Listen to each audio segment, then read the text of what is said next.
Well, welcome back, folks, to another episode of History with Tony, and we are dealing with the American Civil War. In the last few weeks, we've been talking about the prelude to the Civil War, generally referred to as the antebellum era. Last week, of course, I wasn't here because of Memorial Day, or as I always called it, Decoration Day, what it was called in my family anyway. He's on Uh, his way. He stopped and talked to Carol. Oh, Prelude to the Civil War, the antebellum era. Well, let's review what we talked about 2 weeks ago. Whoa, I don't know where that came from. There we go. 2 weeks ago, we continued our review of the antebellum era by looking at the 1856 election, where James Buchanan defeated John C. Fremont, the old Pathfinder, who was the first candidate for president from the new Republican Party. Now, that's significant for the Civil War because James Buchanan is generally regarded, if you were with me 2 weeks ago, as the worst president in American history, primarily because he did absolutely nothing to stop the Civil War. He had ample opportunities to put a lid on this thing and perhaps diffuse it. But being a pro Southerner and being an advocate of slave owning, even though he was from the North, he actually lived up in the North. Um, he nevertheless just kind of sat around and did much of nothing and let tensions just erupt. We then looked at the Dred Scott decision, which emanated in the state of Missouri. And Dred Scott was a slave who had uh, been taken out of state to several different states by his doctor owner. And he sued in state court and then federal court for his freedom.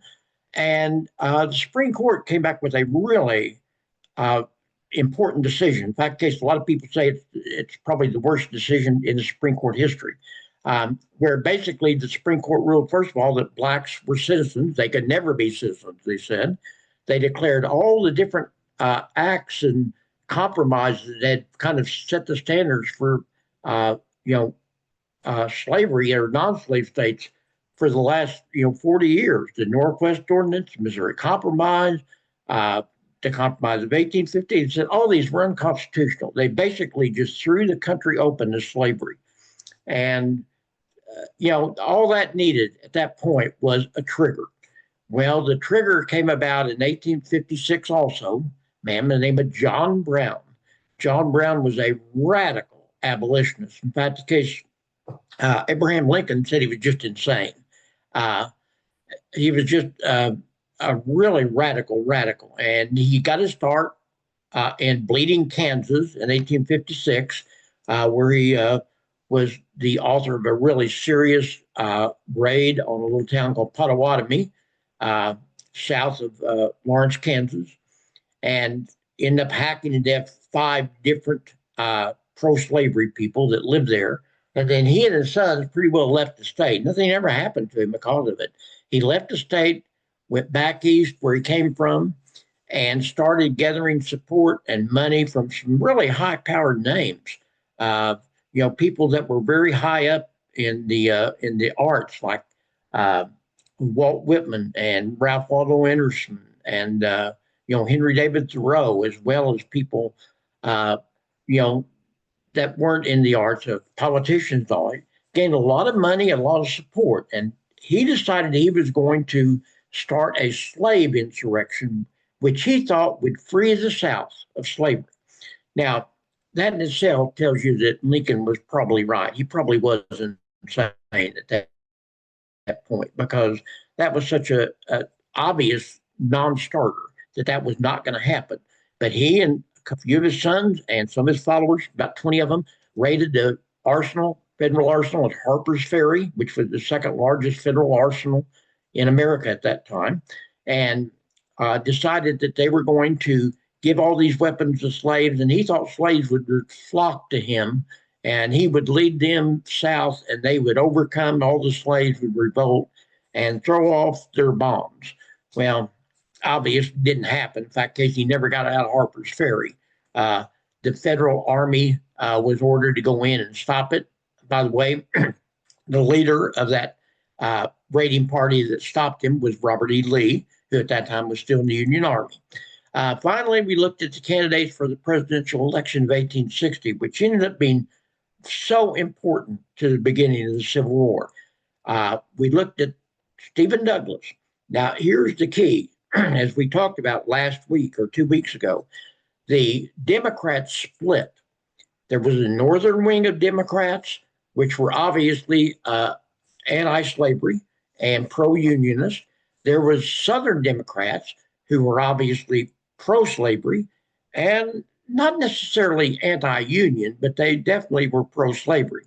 Stephen Douglas, who was probably the most popular politician in the 1850s, represented the northern wing of the Democrats.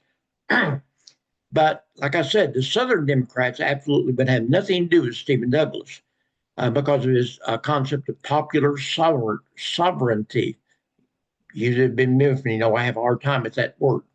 John Breckinridge then was nominated as the candidate for president in the southern wing of the Democratic Party. So all of a sudden, you've got two Democratic parties. Well, obviously, that left the door open for somebody else. And that somebody else was the second Republican Party presidential candidate, a man by the name of Abraham Lincoln.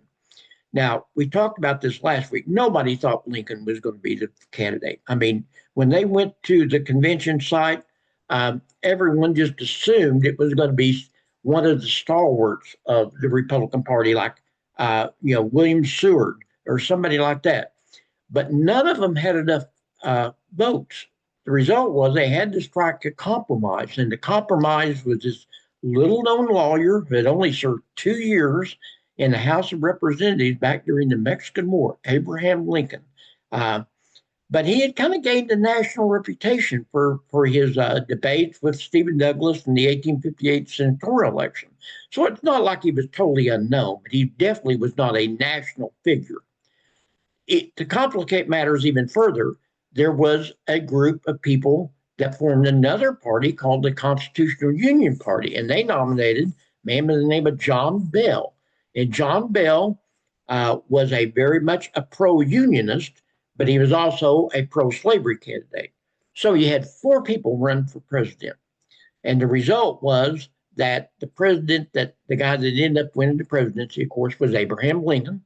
And he won it with a little more than 40% of the popular vote, which is one of the lowest popular votes in the history of a national election. In fact, it may be. I'm not for sure about that. May be the lowest. So let's look at the election. The presidential elections held on Tuesday, November 6th, 1860, produced an 81.2% turnout, which was the highest up to that time. Think about it, folks. We do good to get 50% of the people to go to the ballot today during the presidential election. If half the people that can vote, it's a miracle. 81% voted in that national election. That was the highest, second highest ever, other than the 1876 election, which was even higher. Lincoln ended up winning the Electoral College with 180 votes, but only received 40% of the popular vote. He carried all the states above what's called the Mason-Dixon line, plus California and Oregon. He did not win one slave state. In fact, I've read that there were a few states in the South that nobody voted for Abraham Lincoln. 0 votes for Abraham Lincoln. I don't know if that's true or not, but it wouldn't surprise me. Lincoln's strategy was led by a man by the name of Thurlow Weed. He was the chairman of the new Republican Party. And he decided he was going to focus on expanding the vote in the states won in 1856 by Fremont. He was kind of ahead of his time. He knew what he was doing. He also wanted to enlarge voter registration amongst young men. That sounds familiar? If you followed the 2024 election, that was just about the same strategy that Donald Trump used to win the 2024 presidential election. He actually organized, we did, a group of young men called the Wide Awakes, and they would march through town in uniforms, and they would have bands and parades, and the young men really liked this, and they would join up. And as a result, the Wide Awakes, the young men of the country, actually swung the election to Abraham Lincoln. It used social events and a sense of competitive fraternity to introduce a newfound voice for younger voters who really had not been very much into voting up to that time. Breckinridge, the Southern Democrat, carried the Deep South. He won 11 states and 72 electoral votes, but still far from enough. Bell carried 3 of the upper South states of Virginia, Tennessee, and Kentucky, and he won 39. And poor old Stephen Douglas, who everybody thought originally was probably going to be the next president, only ended up carrying Missouri, and New Jersey at the time split its votes. He got 4 of their votes. So we ended up winning 13 electoral votes. So let's look at a map here. This will give you a better idea of how the votes of the presidential election eased up. All those in red were Lincoln. All those in green were Breckinridge. All those in orange, the 3 border states, were John Bell. And poor old Stephen Douglas did win Missouri, barely, and New Jersey. He almost lost Missouri. He came very close to not winning that state either. Bell actually almost won it. So the result was that Abraham Lincoln, with barely 40% of the popular vote, wins the presidential election. Now, here's a problem.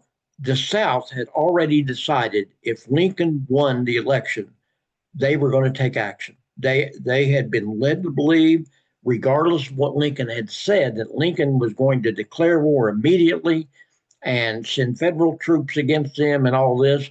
And Lincoln, if you know anything about him, and if you've listened to what I've been saying, he actually was fairly conservative on the idea of race, particularly. He was not a radical by any means at all. He was, I don't even know if you call him an abolitionist.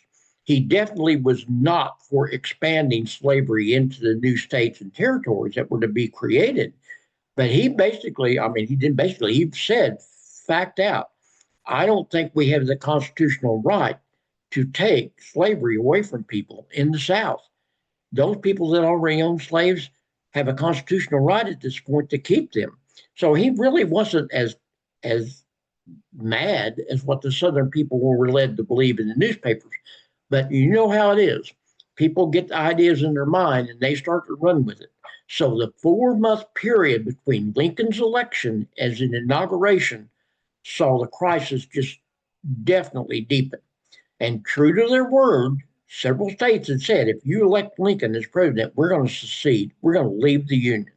Because they thought they had the constitutional right to do that, even though the Constitution didn't speak to that. They thought they had the right to do it. So sure enough, 7 deep South states passed the secession ordinance, and the other 8 slave states were kind of torn. They said, we don't know if we're going to do this or not. So Lincoln remained in communication with the House and Senate, and he made it clear he was unalterably opposed to the expansion of slavery in the new states and territories. But he said, I won't compromise on that issue, but I will compromise as far as slavery with those states that already have it. And there were attempts to stop the secession of these states prior to Lincoln actually being inaugurated. Most famous one is called the Crittenden Compromise, which we will talk about it a little bit later. That would have protected slavery south of the 3630 parallel line, the old Missouri Compromise line. But they all failed. So sure enough, December 20th, 1860, the South Carolina had a convention, and they decided they were going to leave the Union, even though constitutionally there was nothing out there that said they could. So within days of Lincoln's election, secessionists moved to break up the Union. They saw the election of Lincoln and the abolitionists as an unholy alliance that was destined to destroy the Southern way of life. So December 20th, South Carolina Convention unanimously adopted their ordinance of secession, and they were followed very quickly by 6 more states: Mississippi on the 9th of January, Florida on the 10th, Alabama on the 11th, Georgia on the 19th, Louisiana on the 26th of January, and on the first day of February, the state of Texas.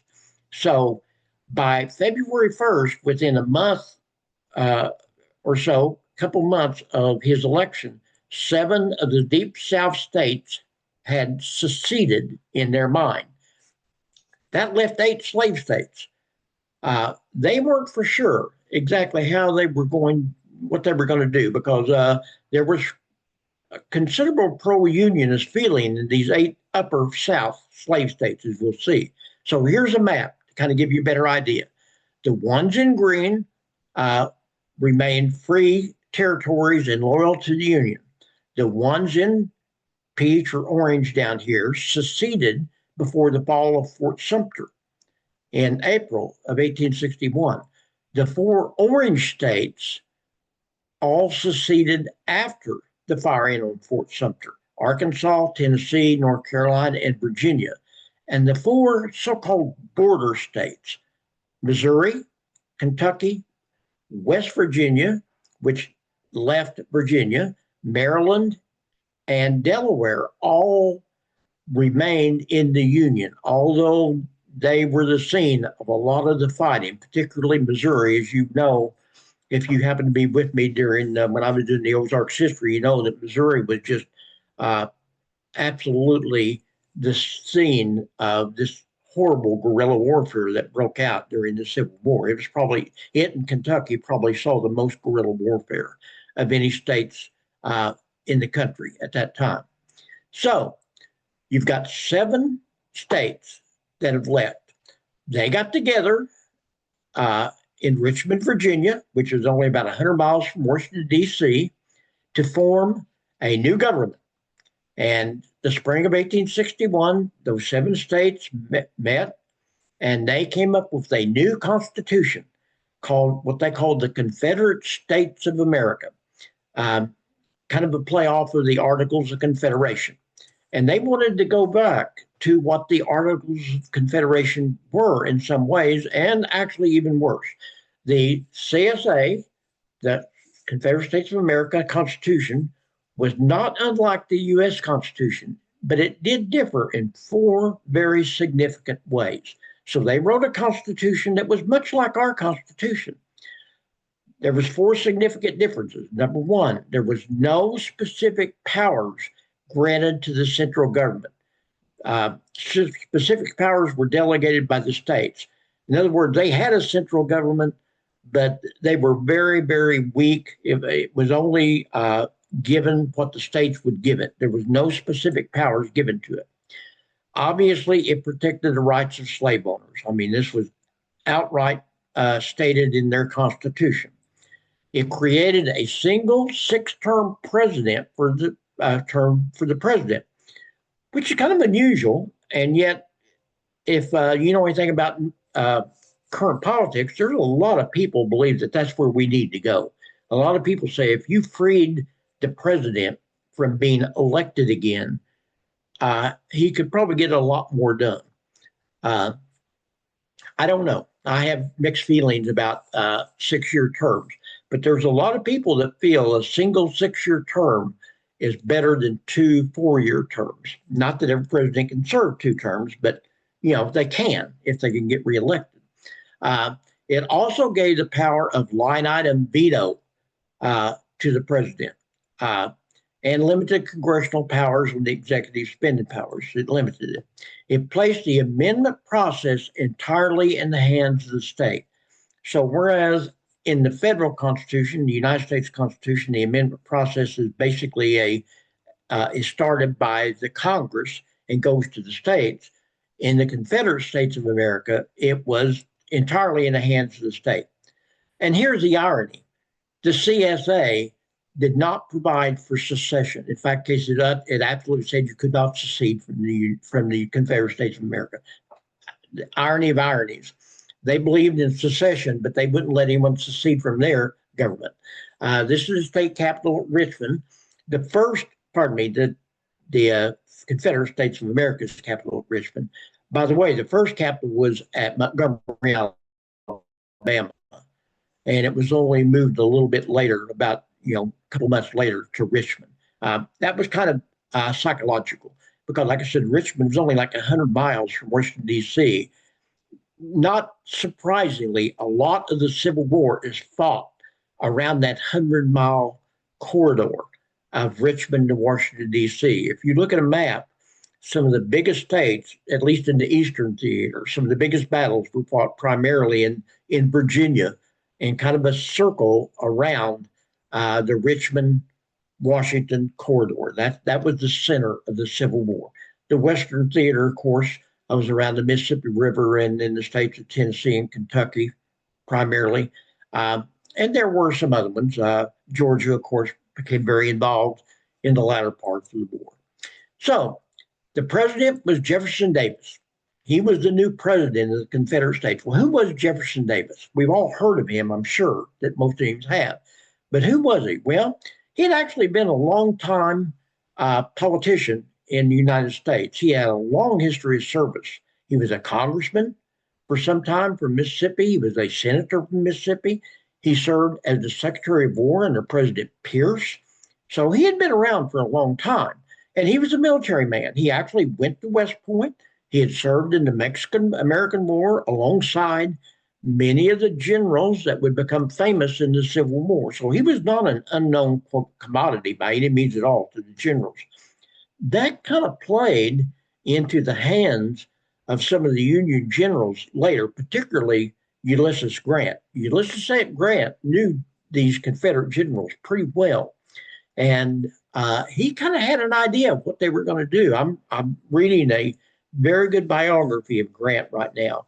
And he is maybe the first general in the United States, at least, he definitely the first one in the Civil War, that understood his opponent probably better than maybe the opponent understood himself. He kind of knew what that person was going to do that he was fighting because he had been with him in the Mexican-American War. He had attended West Point with several of them, and he had an idea. Now, you might say, well, they must have had an idea of what Grant was going to do. Not really, because Grant was kind of an unknown commodity at the start of the war. In fact, case, he'd been cashiered out of the American Army because of alcoholism. We'll talk about that a little bit later. But Jefferson Davis was a pretty known commodity. His vice president was a man by the name of Alexander Stephens. We'll talk more about Alexander Stephens later because he played a very important role in the post-Civil War era, the Reconstruction era, because he became the chief proponent of what was called the Lost Cause movement. We'll talk about that many, many months away. Alexander Stephens also had a long political career in America and in the government. He had served for some time for the state of Georgia. And he and Davis did not always see eye to eye. Davis had this idea that he knew just about everything there was to know about fighting the battle and running a country. That was not necessarily the case. I'm not saying Stephens did. I'm just saying they didn't see eye to eye. For instance, Stephens was not necessarily a proponent of conscription, which the South ultimately had to do. Originally, they didn't need to conscript because people just volunteered all over the place.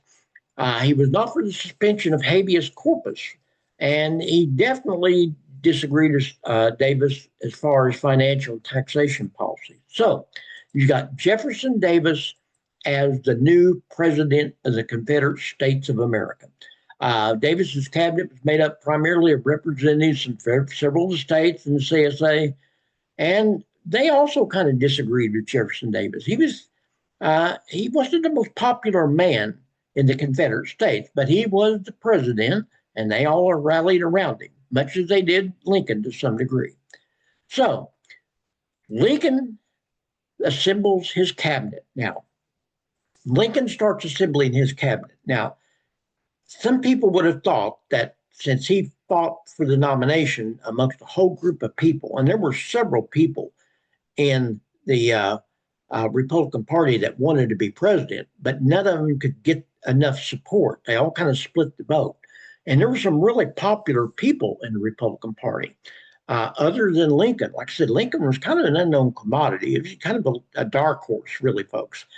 So he began to assemble his cabinet. It is to his credit that he reached out to every faction of the Republican Party, and he included almost every one of his major rivals in his original cabinet. Very unusual.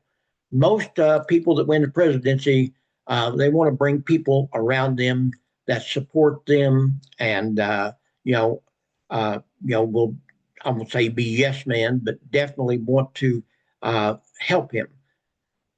He assembled some people in his cabinet that were outright opponents of his. In fact, case some of them just absolutely thought that he was horrible. William Seward. Seward eventually came around, but William Seward was the Secretary of State under Lincoln, and he was his primary opponent in the nomination process. He was a radical Republican, and he absolutely thought he ought to be president. He never gave up on that. He thought that he was the most important man in the country, that he had more brains than anybody else, and that he could run the country better than anybody else. And he felt that way all through the term of Abraham Lincoln, where he was Secretary of State, and he left no bones about it. He and Lincoln often clashed over things, but it's to Lincoln's credit that he surrounded himself with these people that actually almost opposed him in some ways. And he became the dominant figure in the cabinet and remained in his post for the duration of Lincoln's presidency, even though he's often undermined Lincoln. He went out of his way in some ways to undermine him. And then he chose as Secretary of the Treasury, maybe a very important spot, Salmon Chase, who had also been one of his chief rivals. He was an Ironback. An Ironback was a radical abolitionist. Seward was a radical, but Salmon Chase was absolutely radical. And he proved to be a competent finance man. But again, he constantly undermined Lincoln's authority throughout his first term. I've told you about a really good book about Abraham Lincoln, and I was amazed how Lincoln put up with some of the stuff that he put up with. But he did it because he knew he needed the support of these people, and he thought it's more important that I unify the country than being important to myself. He appointed a Secretary of War, a man by the name of Simon Cameron, who really was not very good. Simon Cameron had also been a senator who had run for the presidency in 1860, and he appointed him as the Secretary of War. He was soon replaced by a man by the name of Edwin Stanton, who would continue as Secretary of War after Lincoln was assassinated, and in some ways kind of became the closest ally of Abraham Lincoln during his administration. For the Postmaster General, which I know you might say, what? Yes, that was a very important spot because that's where you granted all the jobs. Remember, the postmasters at this point in time were all appointed by the president. And that was a lucrative job, and everybody wanted to be a postmaster in 1860. And he appointed Montgomery Blair, who was the son of Francis T. Blair, who was the power broker in the state of Missouri. And the Blair family is still important in St. Louis in the state of Missouri. And Montgomery Blair became the Postmaster General. He proved to be an able cabinet member, and he also proved to be one of the bigger supporters of Lincoln. The Blair family and Lincoln got along pretty well. Attorney General, he originally appointed Edwin Bates, who was a congressman from Missouri, but he absolutely was horrible. And so he replaced him with one of his old buddies, James Speed from Illinois, who was one of Lincoln's confidants. And then he appointed Secretary of the Navy. Again, at that time, this was a big job. There is no secretary, well, there is a Secretary of the Navy, but it's not a cabinet position now. But at this time, it was a cabinet position. Put him in the name of Gideon Welles. Welles may have been maybe the best cabinet appointee that he made. Gideon Welles was an excellent military man, and he understood the need and the use of the Navy. And again, folks, I think if you're kind of familiar with the Civil War, we get hung up with the land battles. Actually, in some ways, some of the naval battles of the Civil War were much more important than some of the Army battles. For instance, when Grant sieged Vicksburg, which was a huge victory in 1863, It could not have been done without the Navy. The gunboats up and down the Mississippi River were the ones that softened up Vicksburg as well as several other states. The Navy is one that conquered New Orleans. The Navy conquered Mobile, Alabama. They conquered some of the really important areas of the South rather than the land armies.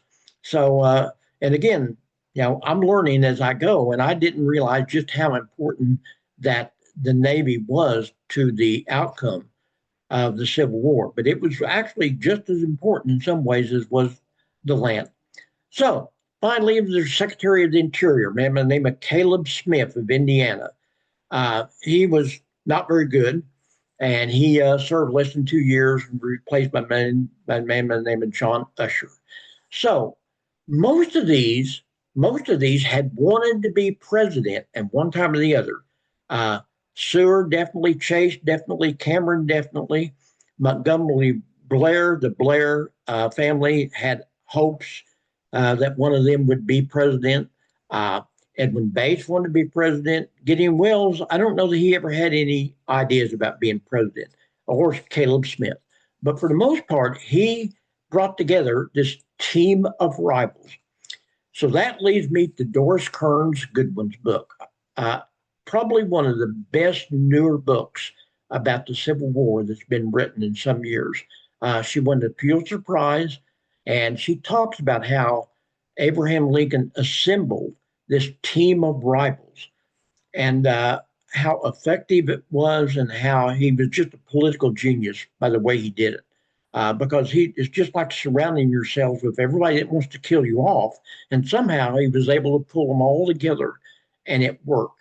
And it's an excellent book. I've read it some years ago. I haven't read it recently, but I read it some years ago, and it's just a really terrific book. So Abraham Lincoln prepares to become inaugurated. This was a story in itself, folks. He made a 12-day whistle-stop tour going to Washington, D.C. Now, it wasn't without incident. The Army uncovered an alleged assassination plot in Baltimore, Maryland. Baltimore was a hotbed of secession. It was in a slave state, Maryland, a border state, but nevertheless a slave state. And Baltimore was just a hotbed of secession. And there was apparently a real serious threat to kidnap Abraham Lincoln as he was on his way to Washington, D.C., and take him and hold him for ransom in Richmond. And this evidently was a serious plot. There were lots of plots and lots of people that voiced wanting to do something like this. But this apparently was one that caught the attention of several different high-ranking people. And they decided it was best that Lincoln kind of sneak into Washington, D.C., which is what he did. By the way, that did not go over well with the press. They were very upset about this, and they thought that he should have not done this. But, he did it at the advice of people that knew better. So, ends up preparing to give his first inauguration speech, and several points to it. He reassured the South that he had no intentions or authority to interfere with slavery where it existed. He let them know, he said, folks, you don't have anything to worry about. I'm not going to take away your slaves where they exist. Again, I don't think we understand how, I'm going to say, pro-slavery. He wasn't pro-slavery by any means at all. But he definitely understood that, under the Constitution at that time and under Supreme Court rulings, he did not have the right to interfere with slavery at that point. He believed that it ought to wither away, which was the old theory that Jefferson and Washington and some of those had, but it hadn't withered in 40 years, so it probably isn't going to wither again for a while. He did promise to enforce the fugitive slave laws, which again were just anathema to the North. And this didn't win him many friends amongst the radical Republicans. He also said that secession was the essence of anarchy, and he assured the Southern states the federal government had no intent to attack them. He told them, he said, I'm not going to fire the first shot. And he didn't. This was by design. He absolutely refused to fire the first shot of the Civil War. He said, I'm not going to be the one that attacks you. If you attack, then we will defend and we will come after you. But I'm not going to be the one that does the attacking. He appealed to those in the border states who had not seceded. This was all by design. He looked at the map and he saw Missouri, he saw Kentucky, he saw Maryland, he saw Delaware, all of them slave states, but all of them having very strong pro-union populations.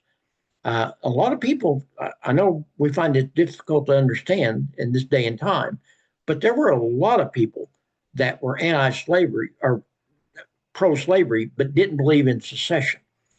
And he was appealing to these border states. He was doing his best to limit the secession. And he also said that no state could secede from the Union upon his mere notion. He did tell him, he said, you don't have the authority to do this.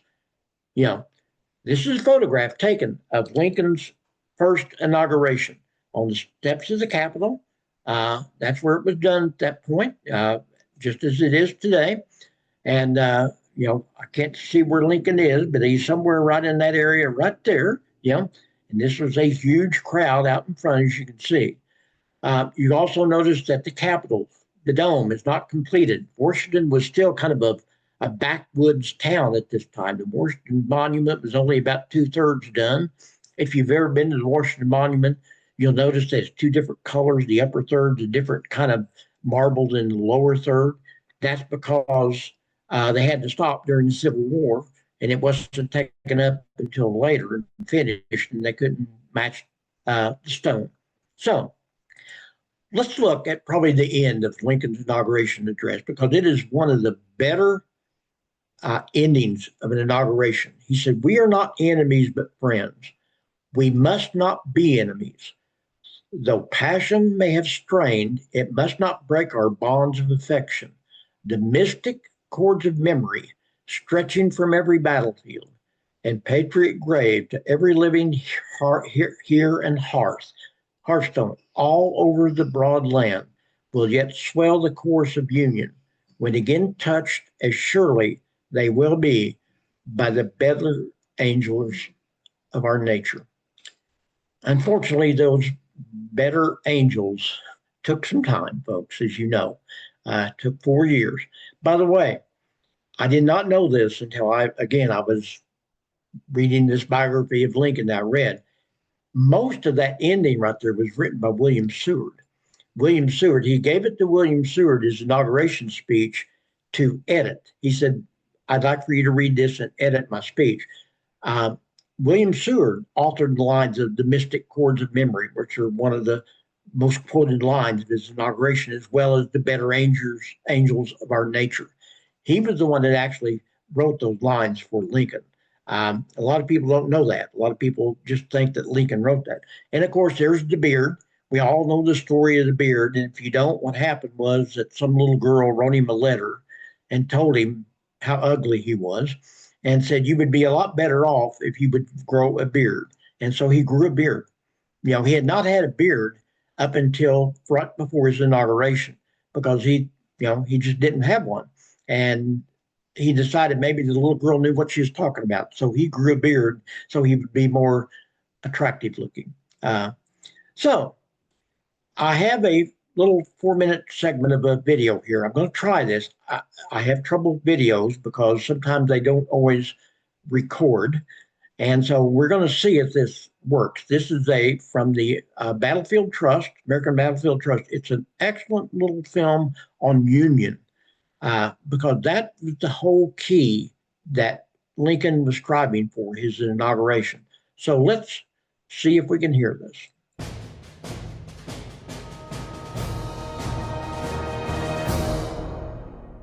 It's very unfortunate that most Americans don't have any sense of what union meant in a mid-19th century context. The concept of union was the most important word in the political vocabulary of mid-19th century Americans. And if we don't understand what the concept of union meant, we have absolutely no chance of understanding the Civil War era. Not a slight chance, no chance. You have to come to terms with union, or you cannot understand why someone from Vermont or someone from Wisconsin would put on a blue uniform and risk his life to make South Carolina come back into the Union. Why wouldn't they just say, let South Carolina go? Who cares about South Carolina? I never liked it anyway. I'm not going to risk my life to make South Carolina come back. What they were willing to risk their lives for was maintenance of the Union. And the Union had a very specific meaning to them. It meant having a voice in your own government, a government that was of the people. As Abraham Lincoln reminded his fellow citizens of the loyal states, you had a direct voice in your government when that was true almost nowhere else in the world in the mid-19th century, including in Great Britain. It also meant, Union did, that you had a chance to rise economically. You weren't doomed to be what your father was. Abraham Lincoln was a poster boy for this notion of union. He was born poor, he became a prosperous lawyer, became president of the United States. People who loved the Union would have said that can happen nowhere else. The flood of immigrants into the United States, in their view, proved that there was no place else in the world like the United States. However desperate a situation might be for an immigrant in the United States, there was the chance to do better, and it offended people who loved the Union that slaveholding states had decided to destroy the handiwork of the founding generation just because they didn't like who was elected president.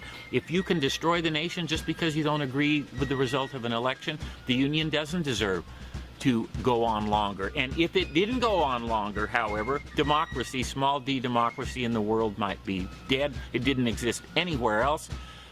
There was a great deal at stake. When Abraham Lincoln spoke about the last best hope of earth, this is what he meant, this conception of union. And from 1861 to 1865, if we had been able to poll citizens in the loyal states and ask them, what is this war about? They would have told us union.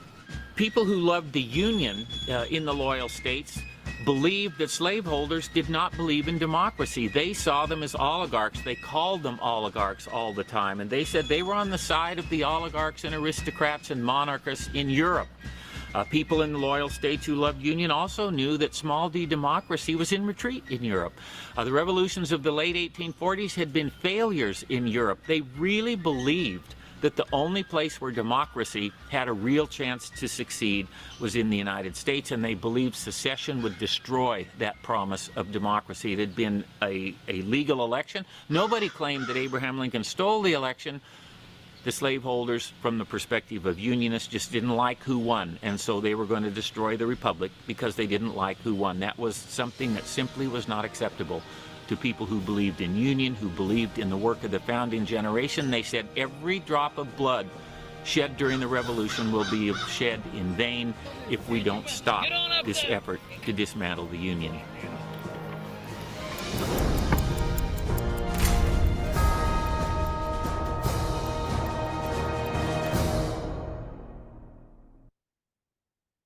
Okay, just an excellent little film there about union. Because again, folks, I don't know that we understand how important that concept was to the people of the Civil War era.